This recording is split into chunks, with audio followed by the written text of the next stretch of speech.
Hi there everyone, Scapegoat Stephen back with another video battle report. So I debated whether or not to actually put this one up, but actually I think it's probably a good bit of viewing for like a learning experience of perhaps what not to do in my case with Falconers. Now this is against pre-errata miners, so this is at a Miners Guild release event, which will flash the rules up now for you. So as you can see, basically line of sight is reduced to sort of 6 inches, and there's a couple of other bits that if you interact with scenery you can get various buffs or negatives. Actually, you could take damage, or you could get knocked down, or you could get +2 tack. There's about a 50-50 chance you'll get the +2 tack. So I wanted to put it up anyway. It's a reasonably short video. You can probably see by the runtime. It did take place at Dice Destiny Canterbury. Great little shop. Really good, really welcoming to the Guild Ball community locally. We've really enjoyed playing our events there. The Miners tokens that you will see shortly on the right hand side of the screen were made by a company called Dice Designs. You can check them out. I'll put a link in the description of the video. Great little local company to me.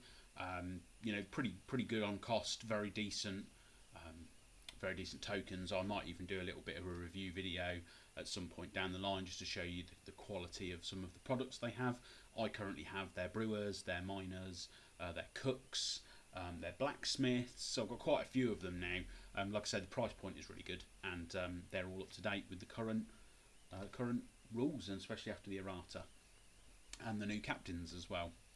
So the other thing I just wanted to talk about very briefly before we get into the video proper is we've got a competition currently running for my local club. So Fanit Ball is a local just Guild Ball club to me. I am their pundit.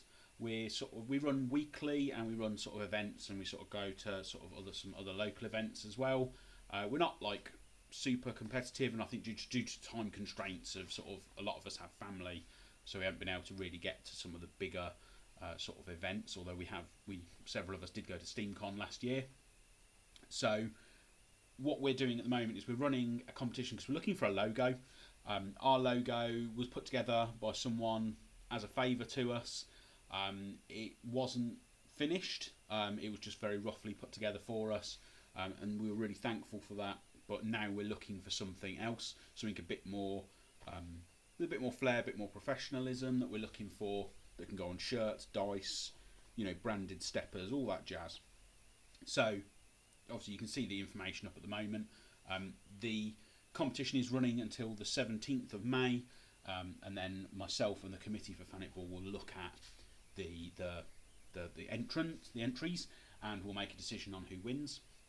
So I can tell you that the winner will receive a mystery box. So we've got a couple of different ones of these set up. So we'll basically just draw one at random for the person, and it will include, at a bare minimum, a resin captain, a guild patch that you can get, and a limited edition ball. We will post it to anywhere in the world, whoever it is who wins. We will also be throwing a couple of other bits in there. I can't say any more because some of them are a bit more interesting than, well, I say a bit more interesting. There's some extra stuff on top of that, and anything else, to be perfectly honest, I can find and scrounge up and throw in that box, because actually if we get a really nice logo, we will be very, very thankful for it. So check that out if you want.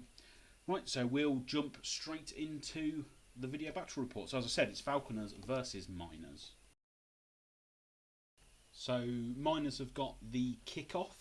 So running down the Miners side of the pitch, you've got Mule, Digger, Spade, who's kicking, Shaft, Fisher and Colossus. Running down the Falconers side on the left, you've got Icarus, Rundas, Minerva, Devana, Ferelsi and Matagi. So it's an accurate kick-off, but the re-roll happens on the scatter because Connor doesn't want the ball going into that scenery, sort of that forest, which is sort of dominating just outside my own deployment zone.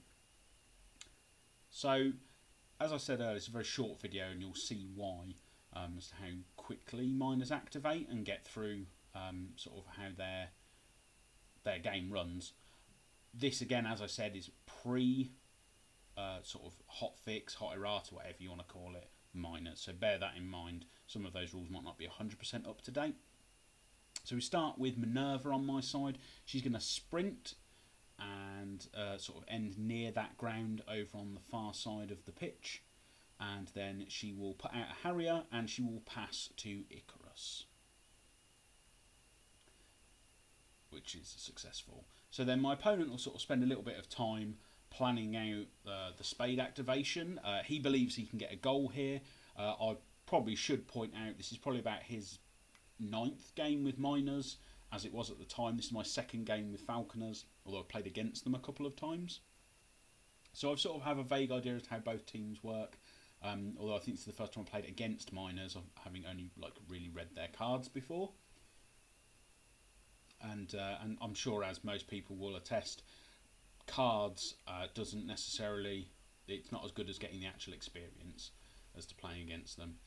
So this is quite a lengthy measure, because as we said earlier, the Miners Guild rules for the release event reduce line of sight to 6 inches, which it doesn't say about tokens. It specifically mentions to models, but we decided it made sense that also meant that line of sight was reduced to both the ball and the goal markers. So Spade eventually decides to secret tunnel and diggy hole herself forward. She will then sprint and attack plus bonus time on Icarus. She will do a momentous tackle, then she will shoot and score, going straight up to 0-4 on his first activation, but she will dodge 4 inches. So as you can see, she's now moved towards the forest a little bit. So the kick scatter comes out, and I choose not to snap it with Minerva. And we sort of look then at going, well, I can't get Icarus to, because of the reduced sort of shot on goal, again that line of sight reduced to 6 inches, he can't utilise his 4-8 kick.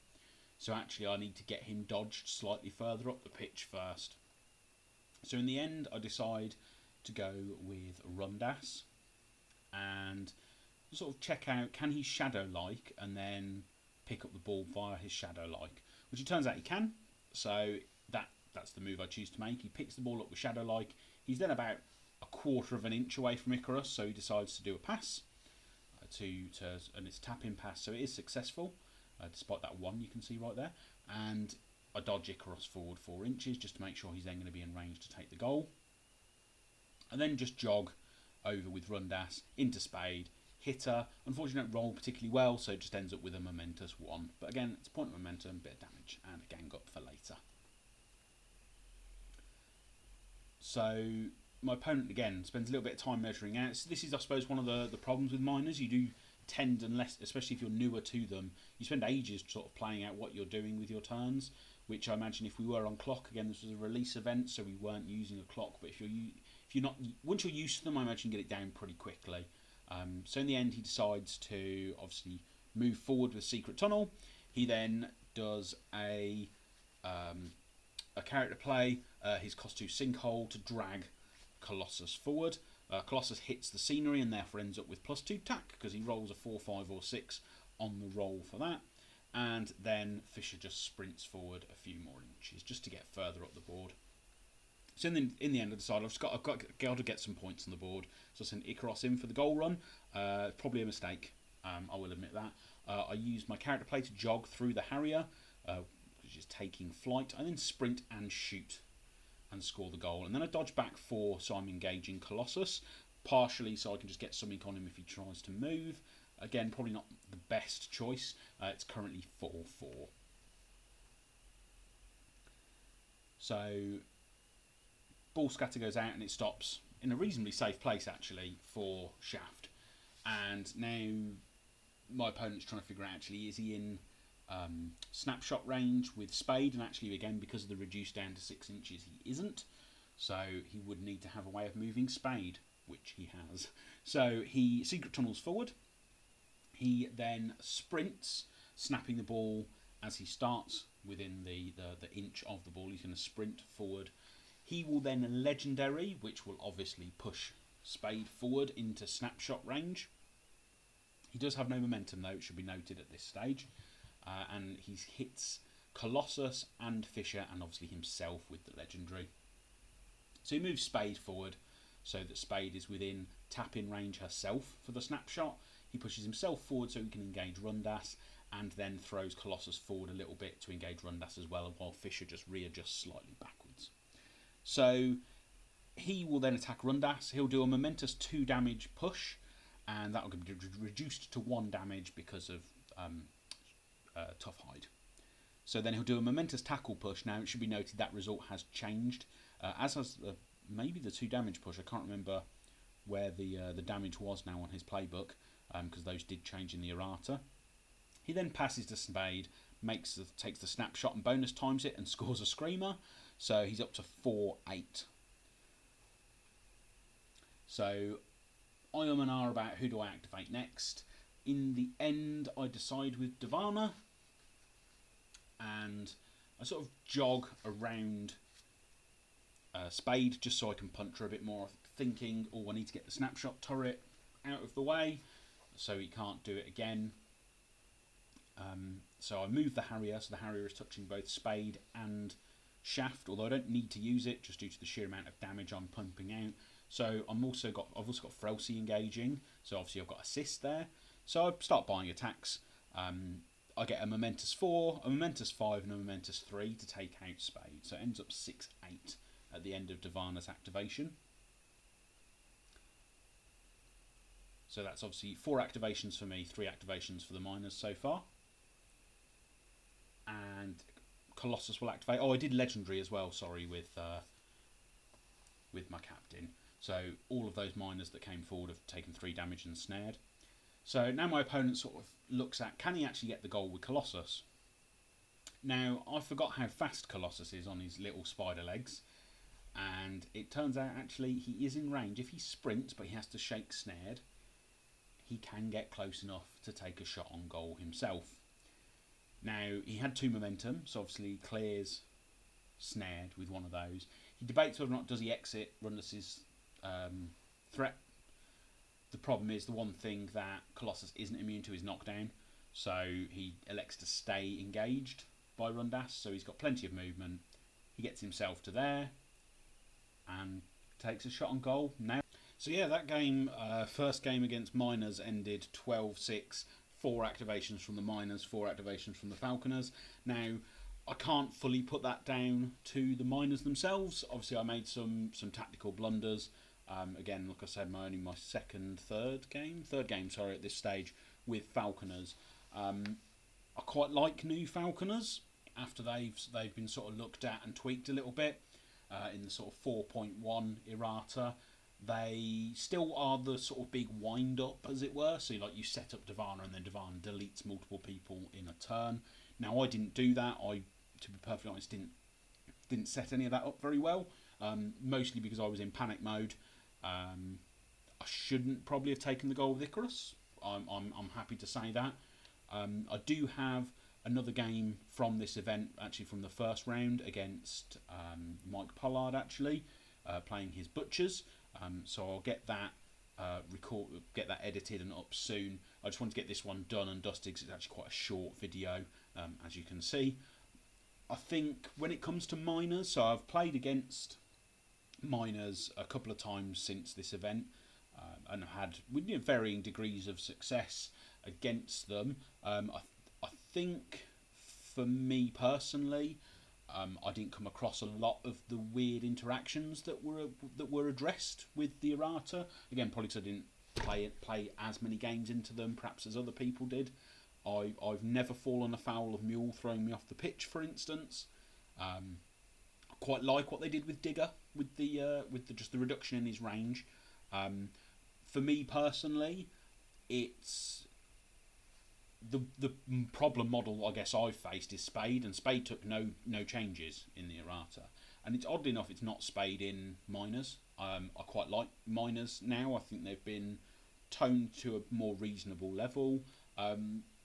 Again, I haven't had a huge amount of experience against them either before or after the errata, so for me I can't really make a proper judgment call on that. There are people who've played as them and against them a lot more than I have. I think my experience recently has been with Rivet, and I've played against Rivet once. It was a very odd game, mostly because all models will sit somewhere on a power curve, and I think neither Spade nor Rivet are miles above that power curve at all. I think with Spade and Rivet, perhaps they individually are fine. I think Spade at tack 6, I'm not sure if Spade at tack 6 is okay, I'll be honest.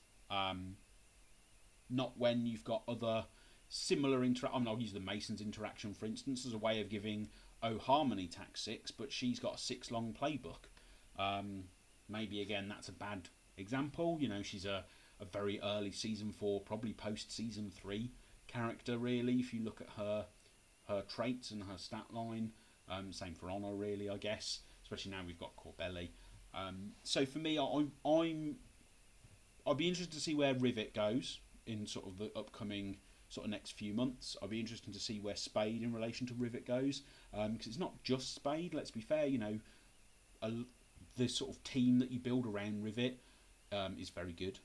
That said, there is setup required for some of the other models. So if she wants to give someone like Velocity 2-inch melee and all that jazz, there is setup involved there, whereas Spade already has that 2-inch melee. Spade doesn't need anything other than the tack 6 really from Rivet. So it'd be interesting to see how other people fare against that, and I'd like to see the sorts of ideas and plans that people come up to counter that. As it turns out, my plan of putting it on a 3-2 model with close control didn't work. So we'll see how that goes further in the future. But I'm looking forward to having more games against both Miners and Rivet, because like I said, I would like some experience against Rivet. So yeah, thank you for listening and watching, and I'll see you again next time.